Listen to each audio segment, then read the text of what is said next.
আসসালামু আলাইকুম রহমতুল্লাহি ওবরকাতুহু। সম্মানিত দর্শক, পশ্চিমবঙ্গে তৃণমূল কংগ্রেসের পরাজয়, মুখ্যমন্ত্রী হিসেবে মমতা ব্যানার্জির বিদায়, ক্ষমতার আদ্যপীঠে শুভেন্দুর আগমন এবং একই সঙ্গে এই প্রথম পশ্চিমবঙ্গের রাজনীতিতে বিজেপি অর্থাৎ ক্ষমতাসীন দিল্লির যে কেন্দ্রীয় সরকারের ক্ষমতাসীন নরেন্দ্র মোদীর যে দল বিজেপি এই প্রথম পশ্চিমবঙ্গে সংখ্যাগরিষ্ঠতা পেলে এবং সরকার গঠন করল। এর ফলে আমাদের রাজনীতির যে কোর্স অফ অ্যাকশন এটি পুরো রিভার্স হয়ে গেল। এখানে জামাত, এখানকার যে বিএনপি, তার সঙ্গে আমাদের তো জানেন যে ভারতের যে সেভেন সিস্টার, সেই সেভেন সিস্টারগুলোর মধ্যে পশ্চিমবঙ্গের সঙ্গে আমাদের যে সীমান্ত, সবচেয়ে বড় সীমান্ত এদের সঙ্গে। আমাদের ব্যবসা বাণিজ্য, যাতায়াত থেকে শুরু করে আমাদের রাজনীতির স্থিতিশীলতা, এটা অনেকটাই পশ্চিমবঙ্গের উপর নির্ভর করবে। আবার আমাদের এখানের যে শুভ ফলাফল বা এখানের স্থিতিশীলতা, এটাও পশ্চিমবঙ্গ তথা ভারতের রাজনীতিকে নিয়ন্ত্রিত করবে। আপনারা জানেন যে ব্রিটিশ জমানা থেকেই, আরও আগে, সে মুঘল জমানা থেকেই বাংলা দিল্লি রাজনীতিকে নিয়ন্ত্রণ করে আসছিল। বাংলার যে ট্রেজারি, এটার যে রাজকোষ, এটার যে রেভিনিউ, এটা সবসময় দিল্লিকে নিয়ন্ত্রণ করে। পরবর্তীতে ব্রিটিশ জমানাতে এই রেভিনিউর পাশাপাশি কলকাতা কেন্দ্রিক, বাংলা কেন্দ্রিক, ঢাকা কেন্দ্রিক বা বাঙালিদের মধ্যে যে বুদ্ধিবৃত্তিক যে চর্চা শুরু হয়, এখান থেকে যে সকল নায়ক, মহানায়ক, কবি, সাহিত্যিক, সঙ্গীতজ্ঞ যাদের জন্ম হয়, এরাই ভারতবর্ষ ডমিনেট করে। আপনি চিন্তা করুন, শচীন দেববর্মন, রাহুল দেববর্মন, কিশোর কুমার, কিশোর কুমারের যে বড় ভাই রাজকুমার, এরপরে ধরুন হেমন্ত মুখার্জি, এরপর শচীন দেববর্মন, রাহুল দেববর্মন, এস.ডি. বর্মন এবং আর.ডি. বর্মন। ওনাদের থেকে শুরু করে চলচ্চিত্রে, সেই 50-এর দশক থেকে ভারতীয় চলচ্চিত্রে বাঙালিদের একশো আধিপত্য। এখন কবি সাহিত্যিকের কথা চিন্তা করেন, আপনি রবীন্দ্রনাথ, নজরুল, এরপরে আপনি যদি ধরেন বিভূতিভূষণ থেকে শুরু করে অন্য যত লোক আছে, বুদ্ধদেব বসু থেকে শুরু করে যারা যারা আছে, আপনি এইরকম যদি ভারতকে সারা দুনিয়াতে পরিচয় করে দেওয়ার মতো যদি 100 জন কবি সাহিত্যিকের কথা চিন্তা করেন, তার মধ্যে 90 জনই বাংলার। এরপরে ধরেন রাজনীতিতে, রাজনীতিতে মাওলানা আবুল কালাম আজাদ, দেশবন্ধু চিত্তরঞ্জন দাস, স্যার আশুতোষ মুখোপাধ্যায়, শ্যামা প্রসাদ মুখার্জি, এই যে এখন যে নরেন্দ্র মোদী যে দল, এই দলের প্রতিষ্ঠাতা শ্যামাপ্রসাদ মুখার্জি। শ্যামাপ্রসাদ মুখার্জির বাবা হলো স্যার আশুতোষ মুখার্জি, বাংলার বাঘ। শেরে বাংলা লেখক ফজলুল হক, হোসেন শহীদ সোহরাওয়ার্দী, আবুল হাসিম, এরকম অসংখ্য রাজনীতির, এই যে নেতাজি সুভাষচন্দ্র বসু, তার বড় ভাই শরৎ বসু, সবাই কিন্তু কলকাতা কেন্দ্রিক। এবং কলকাতা পশ্চিমবঙ্গ এমন যে শান্তিনিকেতনে জওহরলাল নেহরু শান্তিনিকেতনে তার মেয়েকে পড়াতেন, ইন্দিরা গান্ধী শান্তিনিকেতনের ছাত্রী। এখান থেকে রাজনীতিটা নিয়ন্ত্রিত হতো। এই রাজনীতি যখন ব্রিটিশদের বিপক্ষে গেছে, ব্রিটিশরা টিকতে পারেনি। এই রাজনীতি মুঘলদের বিরুদ্ধে চলে গেছে, মুঘলরা টিকতে পারেনি। এই রাজনীতি, বাংলা রাজনীতি, বাংলা বিহার উড়িষ্যার রাজনীতি সুলতানদের বিরুদ্ধে চলে গেছে, সুলতানরা টিকতে পারেনি। সুলতানদের আগে যারা দিল্লিতে এবং গুজরাটে শাসন ক্ষমতা চালাতেন এবং যারা এই বাংলাকে নিয়ন্ত্রণ রাখতে পারতেন, তারাই লাভবান হতেন, এবং যারা নিয়ন্ত্রণ রাখতে পারতেন না, তারা লাভবান হতে পারতেন না। তো সেই দিক থেকে বিহারে, এরপর ত্রিপুরাতে এবং পশ্চিমবঙ্গে, সাবেক বাংলা বিহার উড়িষ্যাতে ভালো কিছু করার জন্য, রাজনৈতিক সফলতা লাভ করার জন্য নরেন্দ্র মোদীর পণ ছিল। এবং তার জীবনের শেষ প্রান্তে এসে তিনি এই পশ্চিমবঙ্গে জয়লাভ করেছেন, প্রচণ্ডভাবে জয়লাভ করেছেন। এবং এই যে তিনি জয়লাভ করেছেন, তার যে নীতি, বাংলাদেশ নীতি, এটি এখন দিল্লির পরিবর্তে পশ্চিমবঙ্গ থেকে পরিচালিত হবে। তার এই যে নীতি, পশ্চিমবঙ্গের সঙ্গে সঙ্গে ত্রিপুরা থেকে, মেঘালয় থেকে, আসাম থেকে এবং যে বিহার থেকে সমভাবে, আমাদের যে সেভেন সিস্টারের যে জায়গাগুলো আছে, প্রত্যেকটা জায়গাতে বিজেপি যেহেতু এখন ক্ষমতা আছে, ফলে তাদের হিন্দুত্ববাদ, তাদের আওয়ামী লীগ প্রীতি, তাদের শেখ হাসিনা প্রীতি, এটিতে নতুন জোয়ার তৈরি হয়ে যাবে। এই গেল এক। 2 নম্বর হলো, পশ্চিমবঙ্গে আমরা অনেককে চিনি, কিন্তু পশ্চিমবঙ্গের শুভেন্দুকে যেভাবে চিনি বা মমতাকে যেভাবে চিনি, ওইভাবে কিন্তু ভারতের অন্য কোনো রাজনীতিবিদকে চিনি না। কিন্তু শুভেন্দুর যে সমস্যা, উনি বিএনপির নাম শুনতে পারেন না, জামাতকে 2 চোখে দেখতে পারেন না।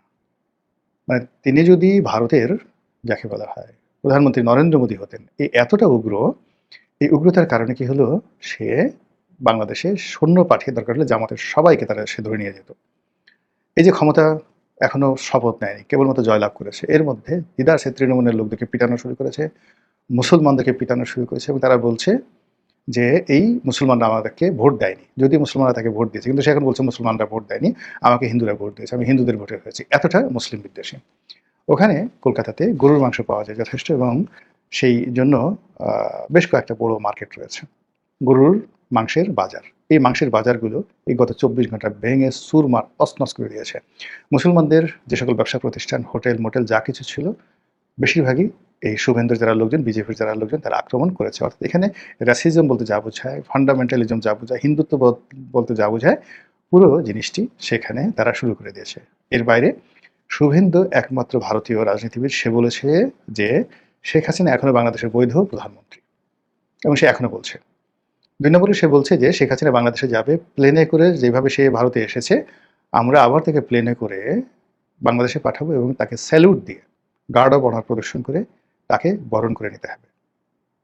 এই ঘটনা কিন্তু ইরানে একবার ঘটেছিল। রেজা শাহ পাহলভী আমেরিকাতে পালিয়ে গিয়েছিলেন এবং মোসাদ্দেকে ক্ষমতাচ্যুত করার পরে পরপর দুটো সেখানে যে সামরিক অভ্যুত্থান, সেই সামরিক অভ্যুত্থানের পর যখন আমেরিকার মাস্টার প্ল্যান বাস্তবায়িত হলো এবং রেজা শাহ পাহলভী যখন আমেরিকা থেকে ইরানে ফিরে আসলেন, তাকে এবং এয়ারপোর্ট থেকে সেনাবাহিনীকে গার্ড অব অনার দিয়ে নিতে হয়েছিল। ঠিক সেম কাজটি শেখ হাসিনার ক্ষেত্রে ঘটাবেন শুভেন্দু, এই কথাগুলো তিনি বলছেন। 2 নম্বর হলো যে তিনি এই বিজয় লাভ করেছেন, বিজয়ের পরে কলকাতাতে যে আশ্রয় নিয়েছেন, ত্রিপুরাতে যারা আশ্রয় নিয়েছেন, আসামে, এমনকি দিল্লিতে, তারা দলে দলে এখন কলকাতা রীতিমতো আওয়ামী লীগের নগরী হয়ে গেছেন এবং গত নির্বাচনে আওয়ামী লীগের যারা লোকজন, তারা টাকা দিয়ে, পয়সা দিয়ে বিভিন্নভাবে শুভেন্দুকে সাহায্য করেছে এবং মমতা ব্যানার্জির বিরুদ্ধে তারা কাজ করেছে। এখন এদের বিজয় কতটা আওয়ামী লীগের বিজয়, তার একটা উদাহরণ গাজীপুরের মেয়র সেই বিখ্যাত জাহাঙ্গীর, আপনারা তো সবাই তাকে চিনেন। জাহাঙ্গীর এখন কলকাতাতে আছে, তাই তার সঙ্গে শুভেন্দুর খুব একটা ভালো বন্ধুত্ব এবং শুভেন্দু মুখ্যমন্ত্রী হওয়ার সঙ্গে সঙ্গে বিশাল এক ফুলের তোড়া নিয়ে জাহাঙ্গীর, গাজীপুরের মেয়র জাহাঙ্গীর, সে শুভেন্দুর সঙ্গে দেখা করেছেন। তারপর নিজের ফেসবুকে এসে তিনি লাইভ করেছেন যে দেখুন আমাদের সেই দিন আর নাই, আমরা খুব দ্রুত ফিরে আসছি বা ইত্যাদি ইত্যাদি নানা কথা। আমি পুরোটা শুনিনি, যেহেতু তিনি লাইভে এসে বলেছেন, তো ওই ধরনের কথাবার্তা হয়তো তিনি বলেছেন। তো এই হলো সেখানকার অবস্থা। কাজেই এই যে পশ্চিমবঙ্গে বিজেপি সরকার আসলো, আসার পরে আমাদের এই যে বাংলাদেশে জামাত এবং বিএনপি, তাদের প্রস্তুতি কি? এর কারণ হলো নির্বাচনের অনেক আগের থেকেই শুভেন্দু বলছে যে এখানে বিজেপিকে যদি টিকতে হয়, এখানে যদি হিন্দুদেরকে, পশ্চিমবঙ্গের হিন্দুদেরকে যদি টিকতে হয়, তাহলে অবশ্যই অবশ্যই বিজেপিকে চিন্তা করতে হবে যে বাংলাদেশের সীমান্তগুলোতে জামাতের যারা লোকজন, তারা এমপি হয়েছে। আপনি হিসাব করে দেখেন, আমাদের যে সীমান্তগুলো রয়েছে, সেই খুলনা, তারপরে কুষ্টিয়া, যে বেল্টগুলো রয়েছে, এই বেল্টের সব জামাতের, চাঁপাইনবাবগঞ্জ, এখানে সব জামাতের সংসদ সদস্য রয়েছে। শুভেন্দু যেটা বোঝানোর চেষ্টা করছে যে বাংলাদেশে 18 কোটি মুসলমান, এরা জামাতের কথায় চলে, যদিও এটা মিথ্যা কথা। 18 কোটি মুসলমান বাংলাদেশে চলে, তারা যদি অস্ত্র নিয়ে হাতে, ভারতেও এইভাবে পশ্চিমবঙ্গে কোটি কোটি মুসলমান রয়েছে। আমি অ্যাডজাক্ট ফিগার এই মুহূর্তে বলতে পারবো না, কিন্তু পশ্চিমবঙ্গে বিশেষ করে কলকাতা, মুর্শিদাবাদ, হুগলি, এই সমস্ত এলাকাতে মুসলমানরাই সংখ্যাগরিষ্ঠ এবং কলকাতার কিছু কিছু এলাকাতে আছে মুসলমানরা এতটা শক্তিশালী, ওখানে হিন্দুরা যেতে পারে না।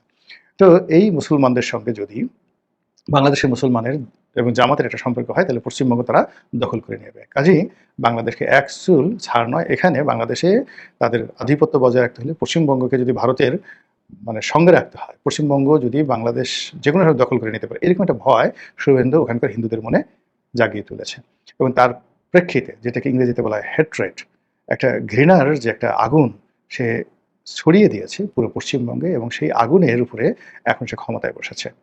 কাজেই এই যে তার যে ক্ষমতা, এই সময়টাতে এখন আপনি পশ্চিমবঙ্গে আওয়ামী লীগদের তৎপরতা দেখতে পাবেন। মানে সীমান্ত ওদের কাছে এমন হবে, সীমান্ত আসা যাওয়া, মানে ভারতীয় কর্তৃপক্ষ, যেহেতু কেন্দ্রে বিজেপি আছে, প্রদেশে বিজেপি আছে, ফলে এখানে বিএসএফ থেকে শুরু করে ভারতের যারা লোকজন আছে, তারা আওয়ামী লীগদের জন্য পুরো সীমান্ত ওপেন করে দেবে, পুরো সীমান্ত ওপেন করে দেবে। ফলে সীমান্ত যদি ওপেন করে দেওয়া হয়, তো সেখানে জামাত বিপদে পড়বে না? মারাত্মক বিপদে পড়বে। জামাতে যারা লোকজন বিপদে পড়বে, আওয়ামী লীগের লোক আসলো, বিজেপির লোক আসলো, শুভেন্দুর লোক আসলো, এসে একটা অকারেন্স ঘটে তারা সেখান থেকে চলে গেল। তো এগুলো মোকাবেলা করার জন্য যে রাজনৈতিক ঐক্য দরকার, যে সামরিক শক্তি দরকার, যে আমাদের বিজেপি শক্তিমত্তা দরকার, এই জিনিসগুলো এখন শিশু সরকার, মাত্র 2 মাসের সরকার, সেই 2 মাসের সরকার অর্জন করা তো দূরের কথা, তার ধারে কাছে যেতে পারেনি। আর অন্যদিকে ইরানের যুদ্ধ থামছে না, ইউক্রেনের যুদ্ধ থামছে না, তেলের মূল্য স্থির হচ্ছে না, ভারতের সঙ্গে কেন্দ্রীয় সরকারের সঙ্গে তারেক রহমানের কোনো সম্পর্ক হচ্ছে না। চীনের সঙ্গে তার যে সম্পর্ক সেটাও এখন সম্পর্কের পর্যায়ে যায়নি। সব মিলিয়ে প্রকৃতি, গ্রহ, নক্ষত্র কেন যেন এই বর্তমান সরকারের জন্য বুমেরাং হয়ে পড়েছে। মহান আল্লাহ আমাদের সবাইকে হেদায়েত দান করুন এবং হেফাজত করুন। আসসালামু আলাইকুম ওয়া রাহমাতুল্লাহি ওয়া বারাকাতুহু।